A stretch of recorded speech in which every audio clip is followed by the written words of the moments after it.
Good afternoon. My name is Noel Campbell, and I'm here for a two-part interview with Steve Gaynor, who's running for the governorship of Arizona. Welcome, Steve, and we're glad to have you here. And we have some important issues we want to talk about. And I think we'll just start right off by asking you, why are you running for governor?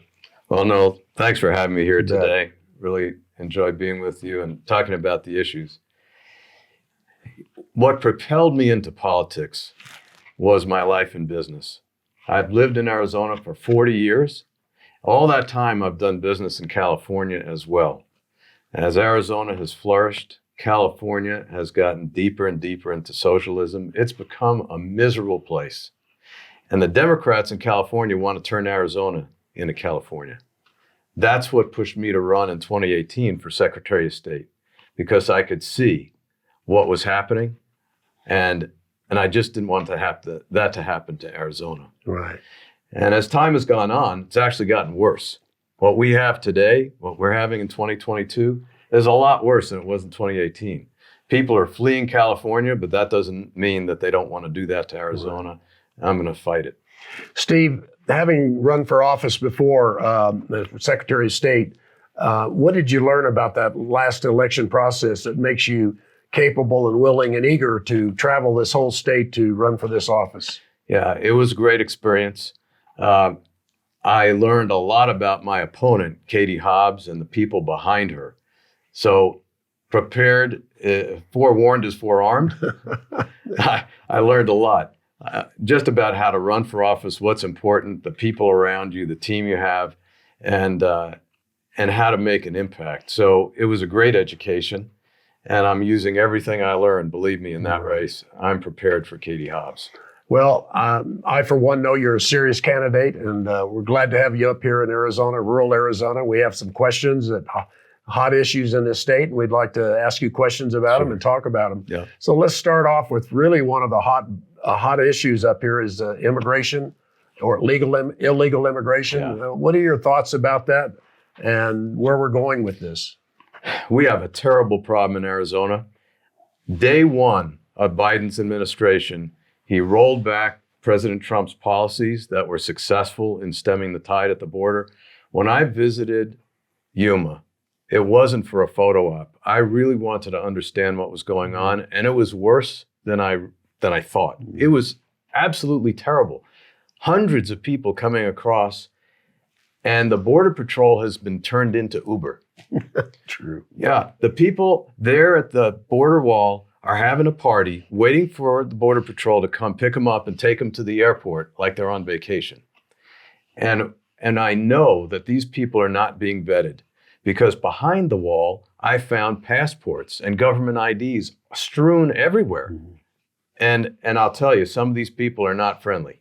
They don't belong here. They're not here for the American dream. Some of them are, but a lot of them are not. And so the first thing I've said is, right after the 22 election, Joe Biden needs to be impeached and convicted for dereliction of duty for what he is allowing to happen at that border. And the second thing is, in Arizona, we have to take action to stop it. What's happening at the border is primarily an economic-driven activity. The cartels are making billions of dollars with what they're doing. We have to stop them. And there's not just one answer, because the border in Arizona, unlike what some of my competitors will have you believe, is not a simple issue. Right. You can't just build a wall. You can in some places, and where you can, we will. But for example, there are 2 Indian tribes whose reservations straddle the border. Exactly. And they're not going to let us build there. There are ways you can deal with it, but I've said we need to strengthen the sheriff's departments there. We need to strengthen DPS. The National Guard can play a role, but that's not the only answer. What separates me from my competitors is that I've been in business for 40 years. And I know how to get things done. There's not just one answer. And I've heard some of these people will say, well, just look at my 11-point plan, as if that's going to solve the problem. When you get into a complex situation, you have a goal, shut down illegal immigration, and then you make an attempt, a plan, you go for it, and then you find other people intrude. whether it's the cartels or whatever, and you have to react and respond again and again until you get the job finished. That's what I'm going to do. Specifically, we know that we can't build the wall all the way across southern Arizona. And putting the National Guard is something you hear all the time from candidates, putting the Guard on the border. Would you address that issue and give us your thought process about nationalizing the Arizona Guard and putting it on active duty? Yeah. Well, using the Guard is part of an answer, but as a business guy, one of the things I look at is cost effectiveness. Right. And the Guard is not really the most cost-effective way to address the problem.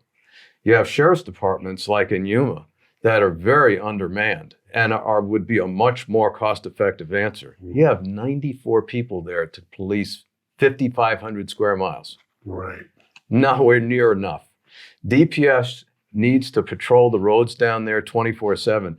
We need to make it so hard for the cartels and so expensive to do what they're trying to do that they go someplace else. Very good. Yeah. Well, let's move on to some other issues that are very important to the people of rural Arizona, especially northern Arizona, which is the Second Amendment, the right to keep and bear arms. What is your thought process on that? Well, no, I started shooting as a kid. When I was 10 years old, that's when I learned how to shoot. I was enrolled in an NRA-sponsored course, and I was actually pretty good. I loved it. And so for my youth, that's one of the things I enjoyed the most. But I lived back east. It wasn't very gun friendly back there. So when I moved here 40 years ago, buy a gun was the first thing I did, almost literally. The next day after I arrived in Arizona, if I'm governor, when I'm governor, no one is going to trample on Second Amendment rights in our state. We have some of the best laws in the country. We just have to make sure we keep them, and I certainly will. Well, also we hear a lot of criticism of our local law enforcement, our police, and we're really having a problem just maintaining our law enforcement effort in Arizona. Would you address that a little bit, please? Yeah, well, Arizona has traditionally underinvested in law enforcement. Then came the recession in 08 and 09, and it got even worse. Mm-hmm.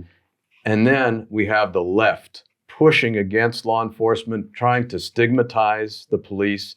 It's not a popular career today. And as governor, I can't force the Phoenix PD to hire people or the Phoenix City Council to do that, but I can call attention to it and go into the schools and the community colleges and talk about the fact that law enforcement is an honorable profession and we need them, and we need more than we have. I talked to Sheriff Rhodes today. He needs more folks. It's hard to recruit, and we have to put more resources into it and more attention from our leadership. So tomorrow, I'm going on a ride along with one of my police department friends just to call attention to the fact that we need to prioritize law enforcement in our state. I definitely agree with you on that. I mean, the morale of the people who defend us is very important, and you can't keep using them as scapegoats to explain what's going on in our society. So I'm in total agreement with you there on law enforcement. Well, then let's talk about, let's get into a little bit of the education while we're in this segment here. Another really critical issue in education is parental authority, parental control, and critical race theory.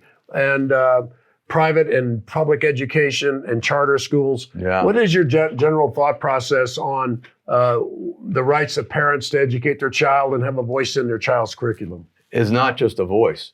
Parents have responsibility for their kids. They're the ones who should make the decision about kids' education.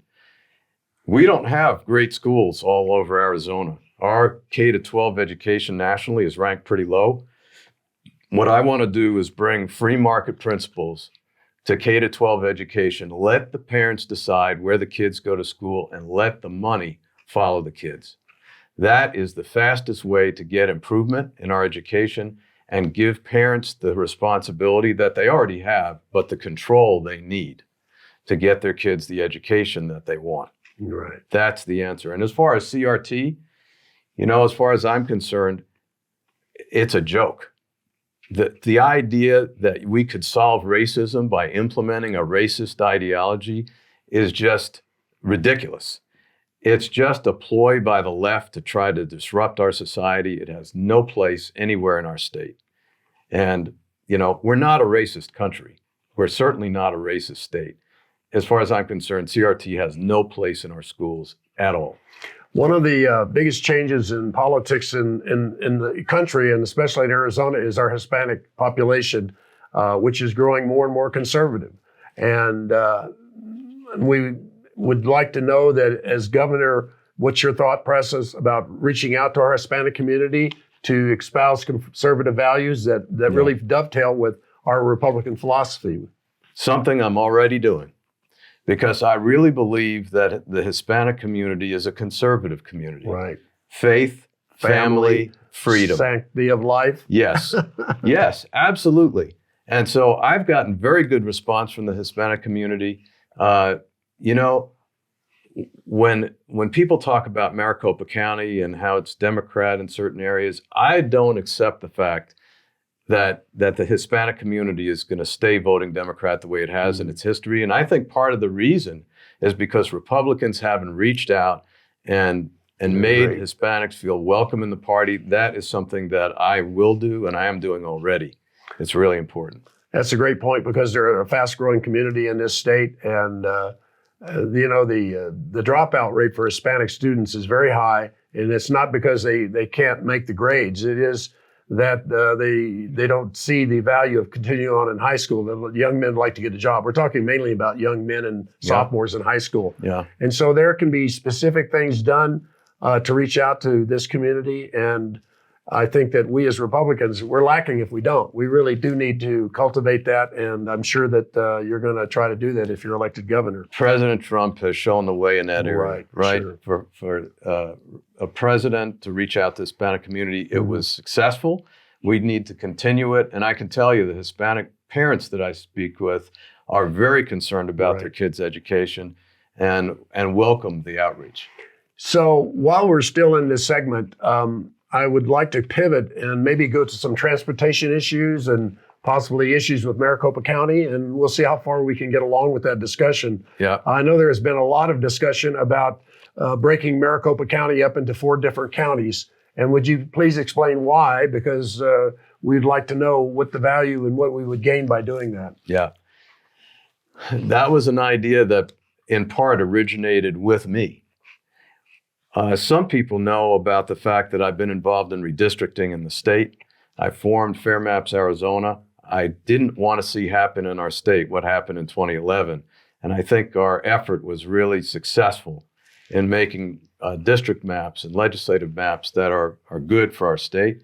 But one thing I saw was that Maricopa County dominates the state now with only 62% of the population. And if you look ahead 20, 30 years, Maricopa County is going to be 75 or 80% of the whole state. I don't think that's healthy. It's not healthy for the county itself, not healthy for the rural areas. So I believe that splitting Maricopa County into 4 counties, each of which would have its own distinct communities of interest and cultures and so on, is good for the county and would be even better for the rural areas, because I love the rural areas of Arizona. And I think if we don't address the issue of Maricopa as it pertains to the whole state, we're going to find ourselves with Maricopa County dominating the whole state. Well, Steve, we're coming up on the end of the first segment, and I really want to thank you for being here with us. And I want to give you the opportunity to let our audience know how they can reach you and how they can support you in whatever fashion. Yeah, I appreciate that, Noel. My website is gaynorforgovernor.com, GAYNOR forgovernor.com. I really want to thank the Prescott E-News for giving us the opportunity here this afternoon to talk.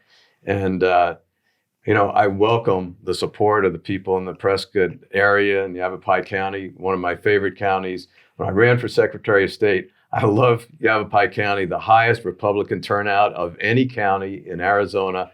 And I'm sure you're going to continue that in 2022. So, for sure. Yeah, I'll look forward to talking with you in our second segment. Thank you very much, Steve. Thanks. Appreciate it.